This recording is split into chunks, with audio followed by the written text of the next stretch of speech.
दोस्तों, अलार्म घड़ी के आविष्कार से पहले लोग जगने के लिए पता है क्या करते थे? लोग मोमबत्ती में कील फंसाकर जलाते थे, जैसा कि आप फोटो में देख ही रहे होंगे, क्योंकि उन्हें पता होता था कि मोमबत्ती किस समय कितना पिघल जाती है। फिर कील मोमबत्ती से नीचे रखे प्लेट में गिर जाती और उससे हुए शोर से वो जग जाते थे। यहाँ तो 1 घंटा बजे तब भी नहीं जगते।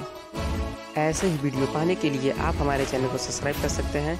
तो आज की वीडियो में इतना ही। तब तक के लिए मिलते हैं अगले वीडियो में। Good bye.